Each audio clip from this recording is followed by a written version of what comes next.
আসসালামু আলাইকুম প্রিয় দর্শক। অন্য মঞ্চের আজকের আমাদের এই আলোচনায় অতিথি হিসেবে আছেন প্রিয় বন্ধুরা, প্রীতি, সালাম এবং শুভেচ্ছা নেবেন। অবশেষে আজকে 17ই ফেব্রুয়ারি সম্প্রতি যে বিতর্কিত নির্বাচনটি হলো তার প্রেক্ষিতে আজকে সংসদ সদস্যরা শপথ গ্রহণ করলেন। আমি গতকালই বলেছিলাম যে এই শপথ গ্রহণকে কেন্দ্র করে কিছু সংকট দেখা দিয়েছে এবং আজকে সেটা দেখা গেল। যে কথা ছিল জাতীয় ঐকমত্য কমিশনের সুপারিশ অনুযায়ী জুলাই সনদকে বাস্তবায়ন করার জন্য একজন নির্বাচিত সংসদ সদস্য দুইবার শপথ নেবেন, একবার সংসদ সদস্য হিসেবে আরেকবার সংবিধান সংস্কার পরিষদের সদস্য হিসেবে। কিন্তু শেষ মুহূর্তে বিএনপি জানিয়ে দিয়েছে যে তারা শুধুমাত্র সংসদ সদস্য হিসেবে শপথ গ্রহণ করবেন, সংবিধান সংস্কার পরিষদের সদস্য হিসেবে করবেন না। এর অনেকগুলো কারণ আছে, তারা অনেকগুলো শর্ত দিয়েছে, এই শর্তের পূরণ হয়নি বলেই তারা করবেন না। এবং সোজা কথায় যে এটা সংবিধানের বাইরের একটা ঘটনা। এবং আমি গতকালই বলেছিলাম যে এটা আলী রিয়াজ রীতিমতো ধমক দিয়ে বিএনপি সহ অনেক দলকে ধমক দিয়ে চাপিয়ে রেখে এই জুলাই সনদকে জোর করে তৈরি করেছেন। গণভোটের যে হ্যাঁ না, এখানে অনেক রকমের জটিলতা, অনেকটা বলা যায় যে স্বৈরাচারী কায়দায় এই আলী রিয়াজ করেছেন এবং তিনি কথায় কথায় ভয় দেখিয়েছেন যে তিনি একটা প্রভাবশালী দেশ থেকে এসেছেন, সেই দেশের গোয়েন্দা সংস্থার ভয় দেখিয়েছেন। তো আলটিমেটলি বিএনপি মাটি কামড়ে পড়েছিল যে নির্বাচনটা হোক, ক্ষমতা তাদের হাতে আসুক, তারপরে তারা দেখবে। এবং তারা, আমার ধারণা যে তারা যেহেতু তাদের 2/3 মেজরিটি আছে, তারা সংবিধান সংশোধন করতে চাইলে এমনি করতে পারে, এর জন্য সংবিধান সংস্কার পরিষদ এটার দরকার নাই। কিন্তু কথা হলো যে যেহেতু বিএনপি সংবিধান সংস্কার পরিষদের সদস্য হিসেবে শপথ গ্রহণ করেনি, সেহেতু জামাত বলেছে তাহলে তারা শপথ গ্রহণ করবে না। এবং জামাতের আর একজন নায়েবে আমির ডক্টর তাহের প্রায় কেঁদে কেঁদে বলেছিলেন আর কি যে তিনি করবেন না। কিন্তু জামাতের অবস্থা দেখে তখন অনেকেই বলেছে যে জামাতের যেসব এমপি হয়েছে তাদের অনেকের ওয়ার্ড কমিশনার হওয়ার যোগ্যতা নাই, তারা এই পাতানো নির্বাচনে এমপি হয়েছে, তারা সংসদ সদস্য হিসেবে শপথ গ্রহণ করবে না মানে। এবং দেখা গেল যে আরেকবার সাদিলে খাইব, তারা সম্ভবত 27 মিনিট একটু দেরি করেছে আর কি। 12টার সময় শপথ গ্রহণ করার কথা ছিল, 12টা 27 বা এরকম তারা শপথ গ্রহণ করেছে। তাদের এই শপথ গ্রহণ করব না এটার আয়ু ছিল এই 26-27 মিনিট, তারাও শপথ গ্রহণ করেছে। এখন প্রশ্ন উঠেছে তাহলে জুলাই সনদের কি হবে। জুলাই সনদ যতটা ঘটা করে, এবং জুলাই সনদ যেটা পাশ হয়েছে, যেটা প্রিন্ট হয়েছে, এর মধ্যেও বিস্তর পার্থক্য। আবার এর মধ্যে বিএনপির অনেক নোট অফ ডিসেন্ট ছিল, সব মিলায় এমন একটা বাটে পড়ছে যে এই সক্রেটিস মাহফুজ, যাকে আমি বলি, যে তথ্য উপদেষ্টা ছিলেন, মাহফুজ একটা ফেসবুক স্ট্যাটাস দিয়েছে এবং সেখানে বলেছে যে দুঃখ লাগে ছাত্রদের জন্য, কত কম দামে তাদেরকে বিক্রি করে দিল। এই যে জুলাই আগস্টের যে জঙ্গি অভ্যুত্থান, কত কথা, বৈষম্যবিহীন বাংলাদেশ, সংস্কার করবে, এই করবে সেই করবে, গোড়ার ডিম ছাড়া তো কিছুই পাইলো না জাতি।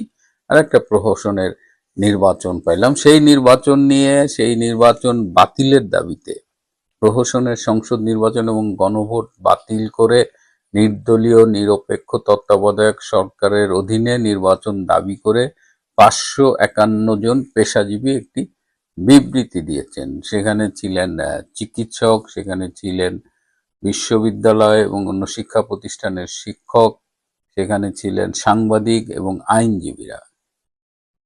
তো যাই হোক, বাস্তবতা হলো শপথ গ্রহণ হয়েছে এবং বিকেলে মন্ত্রী পরিষদ ঘোষিত হয়েছে। এই মন্ত্রী পরিষদ নিয়ে আবার সবচেয়ে বড় সারপ্রাইজ ছিল এখানে বিএনপির মন্ত্রী পরিষদের টেকনোক্র্যাট কোঠায় পররাষ্ট্রমন্ত্রী হয়েছেন ডক্টর খলিলুর রহমান, যিনি ডক্টর ইউনূসের সময় জাতীয় নিরাপত্তা উপদেষ্টা ছিলেন। এইটা কোনো হিসাবেই মেলে না। অথচ আমার একটা সূত্র আছে যে আপনারা জানেন যে আমি বিভিন্ন সময় ডক্টর খলিলের বিভিন্ন নিউজ বলতাম এবং এটা আমি আমার সূত্রের মাধ্যমে পেতাম।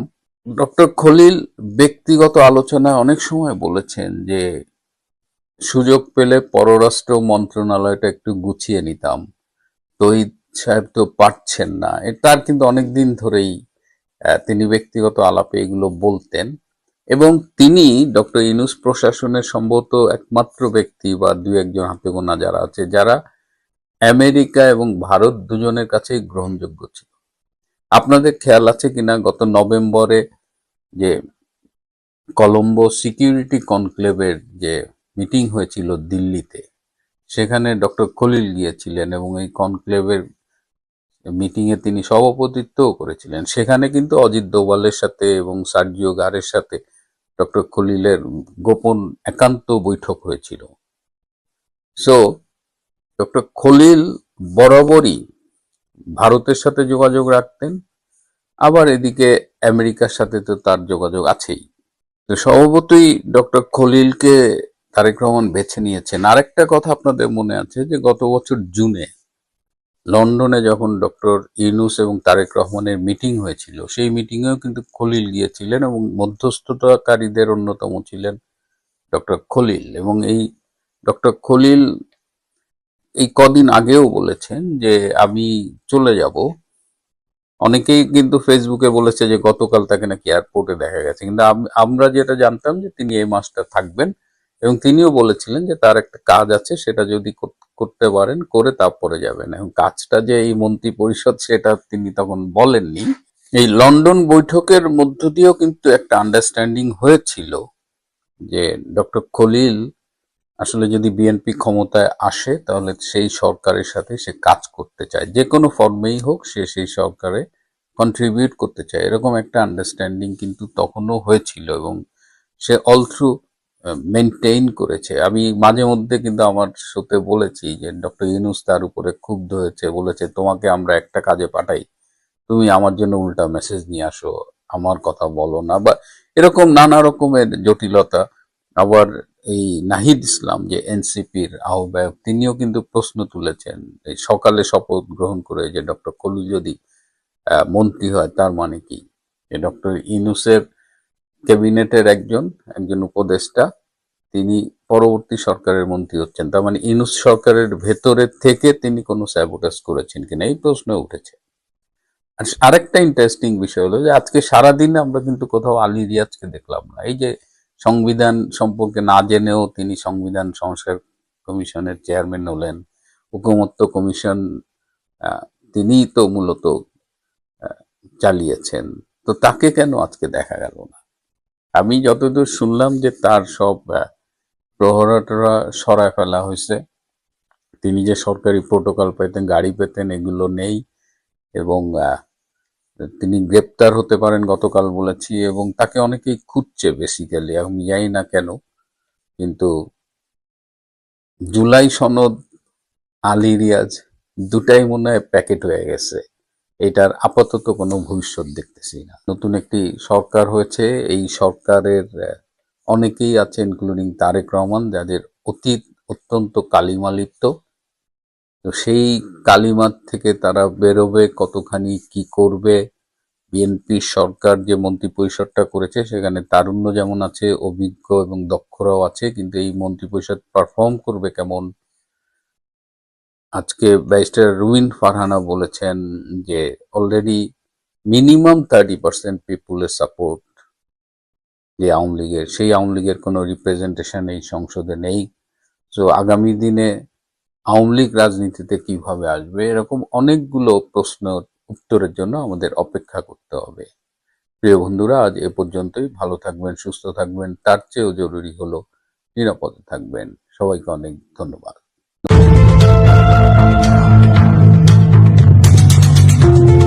রূপান্তরের সত্যের এই পর্বে সবাইকে স্বাগতম। প্রিয় বন্ধুরা, প্রীতি, সালাম এবং শুভেচ্ছা নেবেন।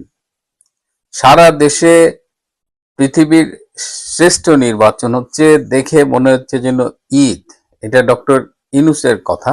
ভীষণ খুশি আমরা, বেশ কিছু ভিডিও ফুটেজ পেয়েছি সারা দেশ থেকে। আমি এই মুহূর্তে আপনাদের সামনে এলাম একটা ছোট্ট আপডেট দিতে। সারা দেশে কিরকম ভোট কাস্ট হয়েছে, সরকার, নির্বাচন কমিশনার এরা একরকম কথা বলছে আর বাস্তবতা কি বলছে সেটি জানানোর জন্যই আজকের এই অল্প সময়ের জন্য আপনাদের সামনে আসা। আমি কিছু জেলার থেকে একটা দুপুর 12টা পর্যন্ত কত ভোট কাস্ট হয়েছে সেই পার্সেন্টেজটা পেয়েছি, সেই পার্সেন্টেজটা আপনাকে বলবো। তার আগে ছোট্ট দুটো ভিডিও ক্লিপ দেখাই, একটু দেখেন। ঢাকা ৮ আসনের অন্তর্গত বুয়েট কেন্দ্রের বর্তমান পরিস্থিতি। ভোটাররা এখনো আসেননি কেন্দ্রে।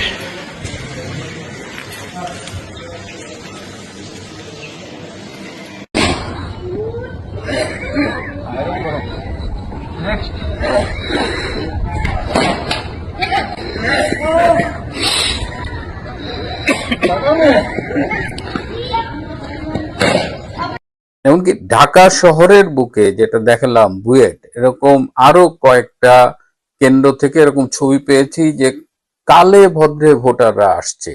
আমার একজন বন্ধু আছে বুয়েটের প্রফেসর, সে কোনো রাজনীতি করে না, সে এমনি একটু ঘুরতে বেরিয়েছিল।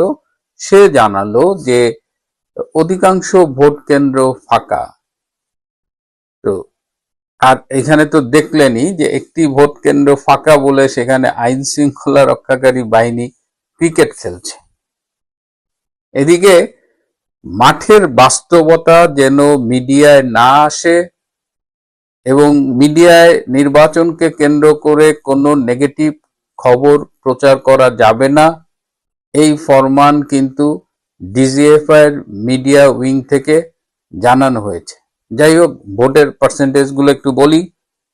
গোপালগঞ্জে ভোট কাস্ট হয়েছে 6.36%। ফরিদপুরে ভোট কাস্ট হয়েছে 12.07%। জামালপুরে ভোট কাস্ট হয়েছে 16.75%। ঢাকায় ভোট কাস্ট হয়েছে 21%।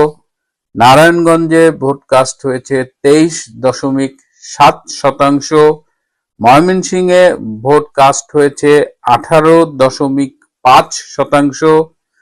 টাঙ্গাইলে ভোট কাস্ট হয়েছে 26.8%। এই কটা পরিসংখ্যান আমি পেয়েছি। টাঙ্গাইল থেকে একজন ভোটার ফোন করে জানালেন সেখানে একটা অদ্ভুত ঘটনা ঘটছে। অনেক আওয়ামী সমর্থক সেখানে যারা ভোট দিতে গিয়েছেন তারা না ভোট দিয়েছেন এবং তারা সাথে করে কলম নিয়ে গিয়েছেন এবং তারা ব্যালট পেপারে নৌকার ছবি এঁকে সেই নৌকার উপরে সিল মারছেন। এই কাজটা করার জন্য কিছু আওয়ামী সমর্থক টাঙ্গাইলে ভোট দিতে গেছে। মানে অদ্ভুত, অভিনব একটা এক্সপ্রেশন, এটা এক ধরনের প্রতিবাদও। এটি আমাকে একজন জানালো। আর যখন এইটি রেকর্ড করছি তখন যমুনায় সেনা প্রধান জেনারেল ওয়াকার খান, বিএনপির একজন শীর্ষ নেতা, জামাতে ইসলামের একজন শীর্ষ নেতা, প্রধান উপদেষ্টা ডক্টর ইউনূস এবং আরো 5 জন উপদেষ্টার এক গোপন মিটিং চলছে। বিএনপির পক্ষ থেকে সিদ্ধান্ত হয়েছে যে ভোট গ্রহণ শেষ হলেই তারা নির্বাচন কমিশন এবং সচিবালয়ের অবস্থান নেবেন। অনেক জায়গা থেকে মারামারির খবর এসেছে, হতাহতের খবরও কিছু এসেছে। এই বিস্তারিত তথ্যগুলো পেলে আমি হয়তো পরে আজকে আবার রাতে আপনাদের সামনে আসব। কিন্তু যে ইন্টারেস্টিং বিষয়টা হলো, কিন্তু নির্বাচন কমিশন থেকে বলছে যে অলরেডি 32% ভোট কাস্ট হয়েছে, উইচ ইজ এ লাই। কারণ আমাকে এই ইনফরমেশন দিয়েছে একদম সরকারের একটা বিশ্বস্ত সূত্র। এই আমি যে ভোটের পরিসংখ্যানটা আপনাদের দিলাম, সরকার চেষ্টা করবে এটাকে 55%-এর কাছাকাছি নিয়ে যেতে, কিন্তু বাস্তবতা বলছে যে সর্বোচ্চ যদি আপনি খুব আশাবাদী একজন মানুষ হন তাহলে 25%-এর বেশি ভোট কাস্ট হবে না। সরকার যতটাই দেখাক, সরকারের সব মেকানিজম কাজ করছে। এবং আমি গতকাল বলেছিলাম বিদেশ থেকে এই পর্যটক অর্থাৎ পর্যবেক্ষকরা এসেছেন, তারা এই নির্বাচনকে একটা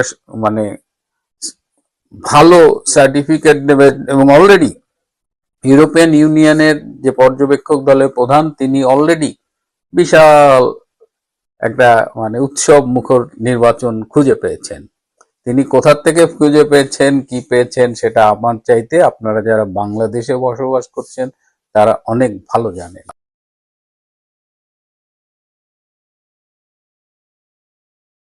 ভোট কেন্দ্রে ঢোকার পরে আপনার এই ব্লাড টেবিলে গেছে, টেবিলে যাওয়ার পরে স্লিপ মিলাইলো, মিলানোর পরে আপনার ভোট হয়ে গেছে। কে বলছে? এই বলতেছে যারা ভোট করতে লিস্ট করতেছে আর কি করতে। আপনি কোন এলাকার ভোটার? আমি এই এলাকার ভোটার, 18 সেক্টরের ভোটার। কখন এসেছেন এখানে? আসি প্রথম সকালে, একদম সকালে। স্লিপটা কোথায়? স্লিপটা ওই স্যারের কাছে। এখন কি আপনি ভোট? হ্যাঁ, ভোট দিতে পারেনি। হ্যাঁ বলতেছে আমার ভোট বলে হয়ে গেছে আরো আগে। কে বলছে? এই বলছে ভিতরে। মানে কি বলেছিলেন যে আমার ভোট দিতে চাই, আপনি তারপর? হ্যাঁ, আমি ভোট দিতে চাইছি, কিন্তু হ্যাঁ বলতেছে আপনার ভোট তো হয়ে গেছে। তা আমি তো ভোট দিই নাই। ভোট দেননি? না, ভোট দিই নাই। এখন এই যে আর্মি আসছে, কি বললেন? হ্যাঁ, আমি তাদের কাছে কমপ্লেন জানাইছি, তারা চেক করতেছে। পরে হ্যাঁ বলছে যে তাহলে আসেন আপনি, ওরা চেক করতেছে। কাদের কাছে কমপ্লেন জানাচ্ছেন? হ্যাঁ, আমি আর্মির অফিসারের কাছে কমপ্লেন জানাইছি। তারা এখন আপনাকে নিয়ে আসছে? হ্যাঁ, তারা নিয়ে আসছে, আসে চেক করতেছে। এই বিষয়ে আপনি কি, আপনার কিছু বলার নেই? আমার বলার কি, জীবনের ফার্স্ট সুষ্ঠু নির্বাচনে ভোট দিতে আসলাম, আসার পরে দেখি যে আমার ভোট আগেই হয়ে গেছে। নইলে মানুষ এখনো 2 নম্বরই করে, মানুষের ভোটার আইডি কার্ড দিয়া বা কোনো কিছু দিয়ে এখনো মানুষের ভোট আরেকজনের। আর কিছু বলার নেই, জীবনের ফার্স্ট ভোট দিতে মনটা খারাপ হয়।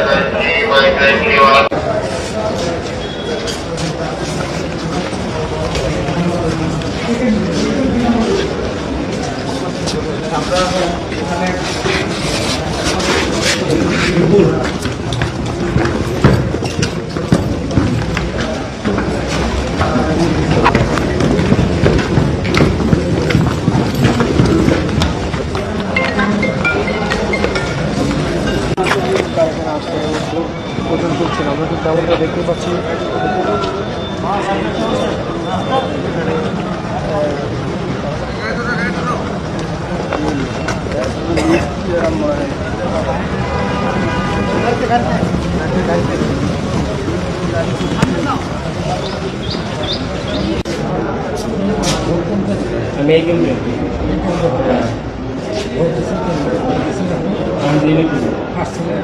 মাত্র আসলে আমার প্রিয় বন্ধুরা, আজ তাহলে এ পর্যন্তই।